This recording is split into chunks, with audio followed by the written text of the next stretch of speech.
嘿，大家好，我是 Ason。那今天我們就來跟大家開場，跟這個永遠的 Meta 英雄打的這一場比賽。那為什麼是永遠的 Meta 英雄？那今天我們看的這英雄是我們的大名鼎鼎的神行者。對，那神行者從推出到現在，他從來沒有讓出過 Meta 英雄這個位置。那其實很大原因是因為他有那個極強的機動性跟這個抓人能力而且他對於那個能量依賴也是不是那麼的高，所以導致他可以成為這個 Meta 英雄一輩子的這個位置。對，因為據我所知他從推出到現在不停的 nerf， 還是沒有推出 Meta 這個地位的。所以的話，現在這個神行者已經是家傳戶曉的一個英雄吧，要我來說的話，所以我今天就來跟大家開場，跟這個永遠的 Meta 神行者打這一場比賽。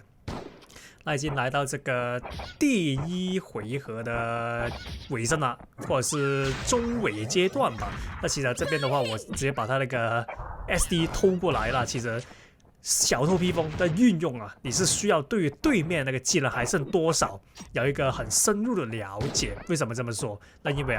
如果對面沒有技能的話，或者是對面的技能還沒存好的話，你的小偷披風是什麼都偷不到的。而且你用完那個披風之後，你什麼都偷不到，會導致你的技能優勢有一個大大落後。所以的話，小偷披風，如果你對於對面技能的了解不是特別的高的話，我是建議你就不要用小偷披風了，因為這樣會導致你變成一個非常致命性的一個缺陷吧，要我來說。OK， 這邊來到第二回合，也是打愛國者，不是打這個神行者其實我們小心就是他空中滴滴滴，那因為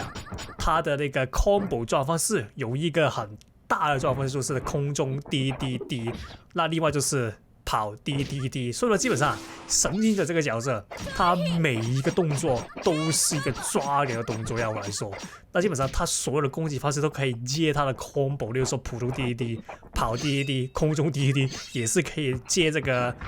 抓人的方式來 combo。所以的話，我為什麼覺得神行者是一隻非常厲害的角色，就是這個原因。OK， 這邊直接用那個棒球 SD 把它打下去，那個 SD 換 SD 是不錯。那這邊直接用這個力頭把它抓住。那其實這邊的話，我也不知道用力頭有什麼用，因為我的其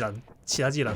還是沒存好的。所以的話，在這個加成的情況下，我用力頭把它抓住，其實也是沒什麼用。所以這裡要來說的話，這個技能的使用是有點劣勢吧。對，那這邊我的技能已經全交了，那他好像也是全交了。那所以的話，這邊就回來這個基本功的較量吧，兩邊技能都全交了，但是他因為這個分數比我落後一點，所以說他是有這個加成的。我這邊的嘗試一下把它冰住，哎呦可惜。那這邊的話，冰法 SD 雖然 CD 很快，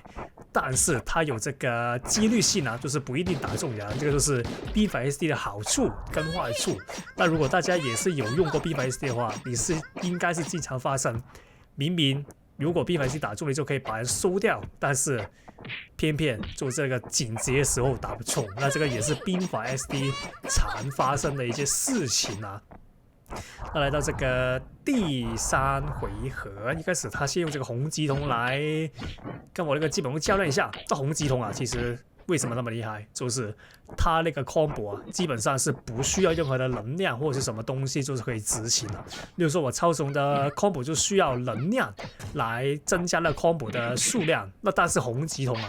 它的那個連技是不需要能量來增加 combo 數量的，它直接一抓到人就可以給他10幾20 combo， 所以這紅棘瞳就是這麼的離譜的角色。哎呦，這邊的話沒想到他的 SD 那麼快。那這邊就不要換英雄，因為來到技能階段，我們就把自己的主英雄扣好。那其實你什麼都不換，只用這個主英雄對對面來說也是一個威脅。那因為對面也是會怕你有什麼其他的詭計或者是什麼東西，說到他的進攻也不是也不會那麼的進取啊，像剛才一樣，他直接跳走了。所以這邊的話，我們直接用避孕披風把它抓住，要把它打破，然後直接用 Time Keeper 衣服把它抓住。那我記得他的披風還是沒用啊，所以的話有機會把他披風逼出來。誒，他沒有用披風誒，那很大機會啊，是他的披風還沒存好。對，那直接把它收掉。那這個就是最理想的狀態，因為通常啊，雖然我說所有的英雄都要裝反裝，那但是其實很多人啊，包括我啊，他就算有装反裝，他其實也是沒有加 CD 啊，他只是一個最後的保險而已。那所以的話，剛才那些捕捉啊，就算他的披風還沒開，也是有機會做出一個致命性的打擊的。對，這邊的話讓他抓到，那我們直接換這個反英雄啊，在前期階段 ，OK， 這邊的話就讓他繼續 combo 了。那我的狂戰巴薩，我會用狂戰巴薩原因就是這些不停彈地的 combo 玩家，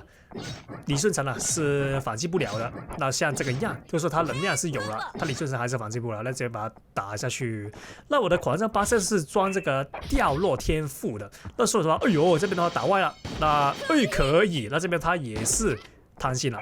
那嘗試把我抓住，但是我的避孕法也剛好打中了他，所以的話，這個 SD 其實嚴格上來說還是沒打歪了。OK， 這邊的話讓他立頭抓到，那我們就不要換英雄，這邊就直接連反英雄都不要開，因為怕他有什麼抓人的技能啊。那這邊大家忍一下，那我們直接等他佣兵射過來，然後直接用開披風把他抓住，那不錯。那這邊直接用Time Keeper衣服，那他的披風應該是存好了，那因為有加成情況下，他的披風應該是沒那麼慢。OK， 這邊的話的確，他的披風的確存好了。那我們的頭盔直接開，那兩邊的技能好像都已經全交了，那又是來到我們的基本功較量的時候了。那這個冰法 S 的好處又展現出來了，就是又因為它快嘛，所以的話就後期啊，就我所說，後期你的技能也是有機會有了一些快 CD 的技能，但是它的那個破戒針头啊，也是屬於這個快 CD 的範疇，所以的話它也是用這個破戒針頭來化解了這個冰法 SC 的那個威脅啊。我可以來到這個第5回合，也是最後一回合啊，那兩邊的實力都不上不下啊，就是两邊都差不多實力。那來到這個第5回合的話，也是一開始嘗試用這個超雄來一個博弈。那因為當打到這個第5回合呢，其實技能階段固之然重要，但是這個前期的比例也是會隨之增加，就是前期那個血量還是要壓的比較低一點吧，對面。我這邊的話直接換這個反英雄，就盡量不要讓對面把我們的血量壓太多下來。OK， 這邊他把我直接打下去，那是一個不錯的做法，因為我的反英雄啊，或者是很多的反英雄都不會加跌上，所以他這個做法是一個非常之聰明的做法。OK， 這邊的話兩邊都非常之小心，看來大家都是在等這個技能的到來啊。那技能來了，那我們就不要用 P 片插他了，我們直接把它超雄抓住，然後我們等機會用這個 SD， 那我們就不要省技能了 ，SD 直接把它炸出去，那6 combo， 那不錯，不過不失吧，要不來說，那這邊的話我們打小心一點，就不能輸出同時，不要讓對面抓到我們的破綻。那而且我們也是要不停的抓对面破绽了。那這邊的話，他直接用了力頭，那我們的頭盔有技能了，那我們就不用怕，那直接開那個頭盔，然後我們的避風還是有技能，直接開，然後把它抓住，直接用這Time Keeper來一個最後的致命一擊的部署了。因為我看他這英雄好像沒有一件是反抓，所以的話這邊用Time Keeper抓到他之後，那基本上就等於給他了致命一擊了，那就可以直接把它收掉。